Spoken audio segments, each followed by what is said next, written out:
Now to the latest on the fiscal cliff. Just a matter of hours now until we officially go over the edge, and still no deal in sight.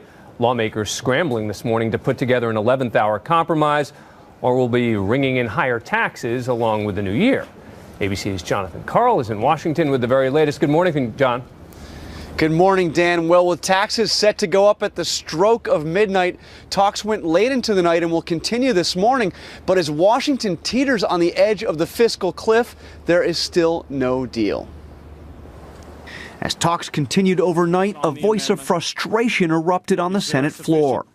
Something has gone terribly wrong when the biggest threat to our American economy is our American Congress. The Republican and Democratic Senate leaders negotiated all weekend long, but those talks eventually hit a brick wall. Democratic leader Harry Reid saying he was unable to even counter the latest Republican offer. At this stage, we're not able to make a counteroffer. It appears that there are things that stop us from moving forward. That prompted Republican leader Mitch McConnell to call for a lifeline.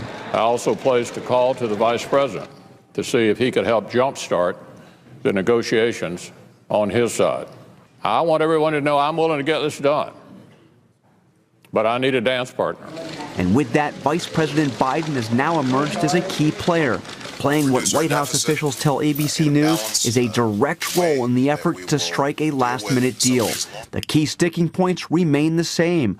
The White House wants taxes to go up on those making over $250,000 a year. Republicans want a higher income threshold. Republicans want to keep the estate tax from going up, and there's still no agreement on what to do about those automatic spending cuts set to go into effect on January 2nd. Both sides have said the cost of failure is extremely high. If we are not able to reach an agreement, it will be dire. Probably at least another 1 million jobs lost, an unemployment rate over 9%, and putting us back into recession. Vice President Biden and Republican leader McConnell had several conversations deep into the night, and a spokesperson for McConnell said those conversations were good. That's a promising sign, Dan, but of course, time is almost out. So, John, the cutoff is tomorrow. We hear in your piece about the dire consequences here, but most Americans might not feel the effects immediately, right?